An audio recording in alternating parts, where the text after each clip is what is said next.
Proud of you. Oh, thank you. And thank you to the mod that pinned that. I thought about moving to Nevada, but I don't want to feel like I'm in Iraq again. Oh my goodness. Do I wear glasses? Yes, but I broke my white Celines. I broke my tortoise diffs. I don't know where my gray diffs went. My Tom Fords hurt my nose. And then the black diffs I have, they're so heavy that they slide off my face and I need to have them tightened. And so I brought those with me, but they're going to keep sliding. And while I'm handling raw seafood, I don't want to keep touching my glasses or my face. So, yeah.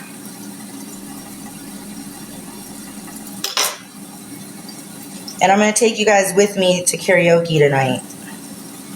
So,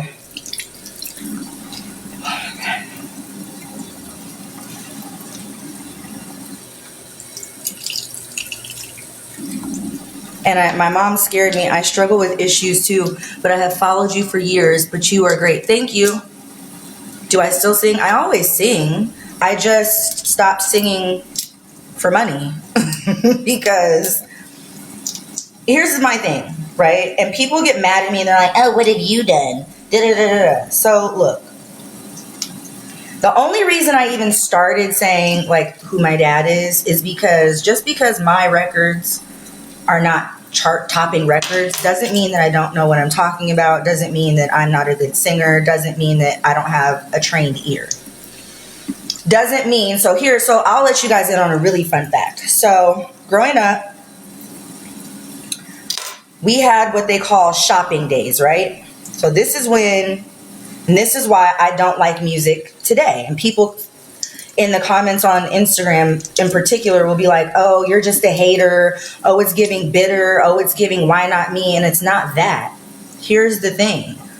And I don't blame the artists because get it how you live. By all means, if people are buying your records and that's what they like, hey, I'm not hating on that. Because if the consumer weren't eating it up, it wouldn't exist, right? So with that being said, when I was growing up, and yes, I have been signed, unfortunately, my group members were fast and they were humping already and getting pregnant. And then by the time I went solo, the industry was really changing. And I have always been very clear on the fact that I am not a dancer. I don't want to have to dance. I am a ballad singer. I'm an R&B singer. I'm a ballad writer. That's where I thrive. But then we were entering this era of twerk music, and we were entering this era of rappers who were like rap singing, and we were entering this era where labels wanted shorter songs and your song couldn't be more than 2 minutes. And I'm just like, bro, this is too much. Like, I don't want to do this. So I'll give you an example. Janae Aiko, always been talented. She was signed to Capitol around the same time that I was signed. And it didn't last. Her deal, obviously, clearly business wasn't good, and it didn't last. Her deal didn't thrive, not because she wasn't great. The game was changing, but she also was very clear in who she was. She was more of a spiritual person. She was more of a, like trap soul. You know what I'm saying? Like, I would say that she was probably one of the first trap soul singers of our generation.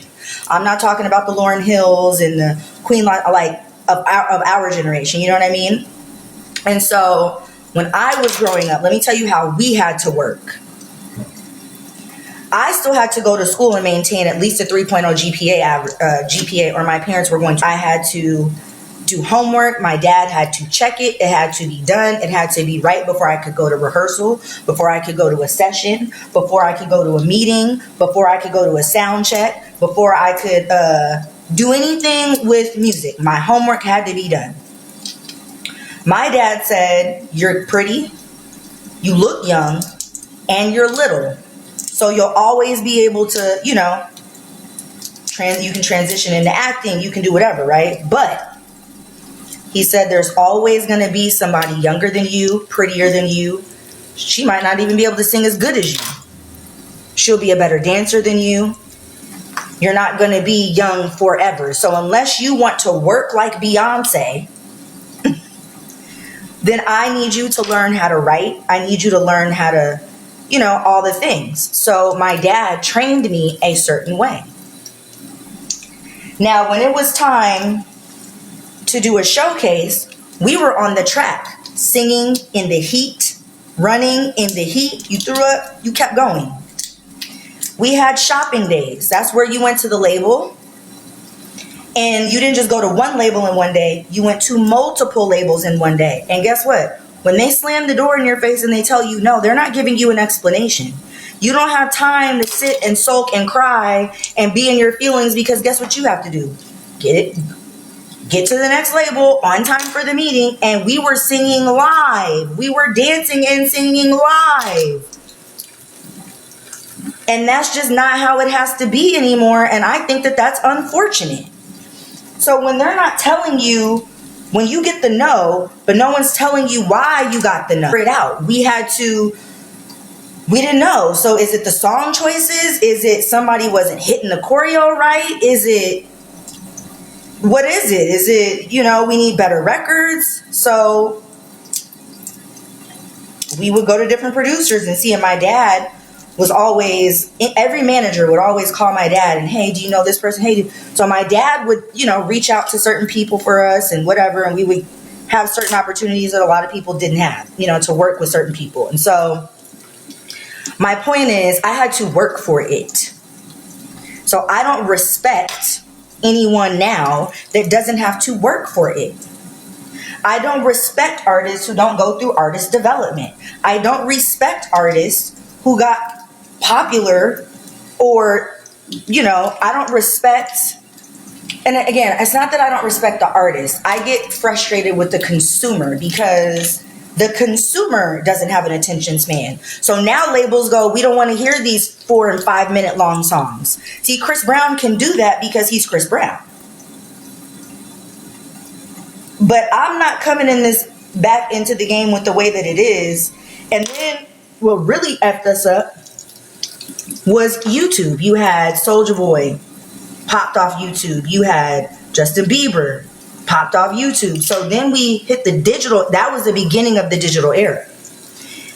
And so once we got to that point, I was like, oh yeah, no, I'm just not doing it. I'm not wearing no sexy clothes. I'm not getting on stage in a bunch of high heels. I'm not getting out here and competing with these, it's like, ugh, it's just not what I want to do.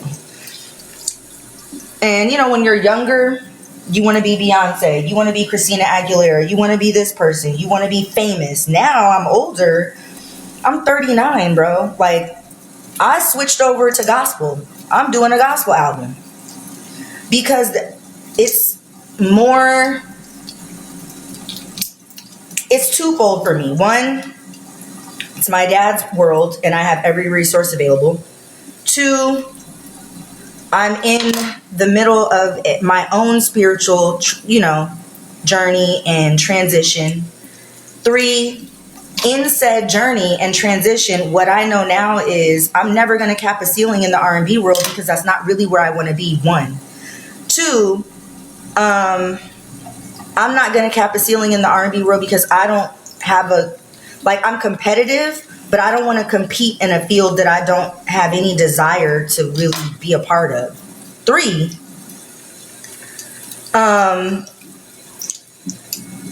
I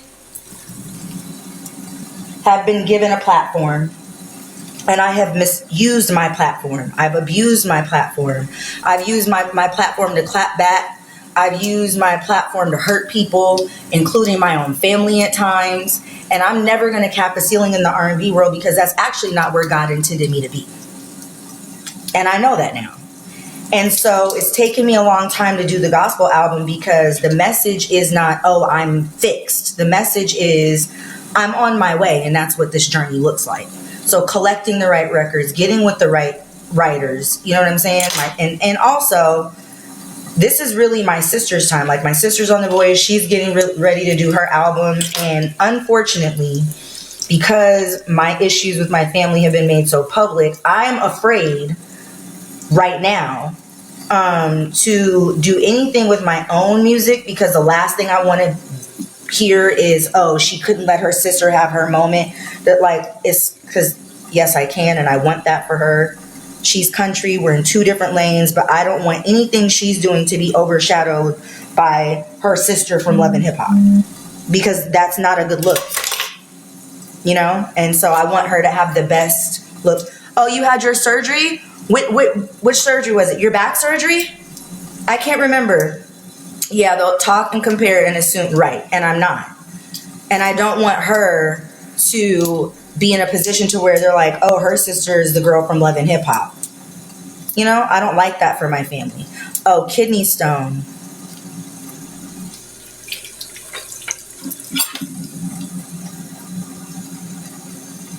So yeah. So that's where I am.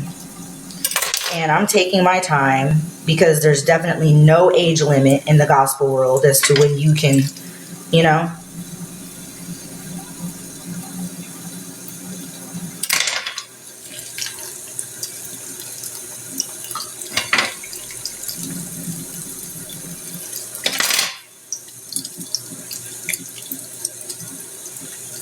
Well, thank you. Happy Easter. So yeah, when you guys get a chance, let me see how many more of these we have to peel and devein, because baby, my back. Well, I'm glad you had a successful kidney stone surgery. All right, we have a few more. My dad doesn't like me to put seafood stuff in his sink, so we make sure. Damn it, we have more than a few more. Shoot. The good thing about the seafood salad, though, is that it's cold. And I know that's going to sound crazy, but you guys will see it's so good. I'm going to make sure that there's no whole shrimp still in there.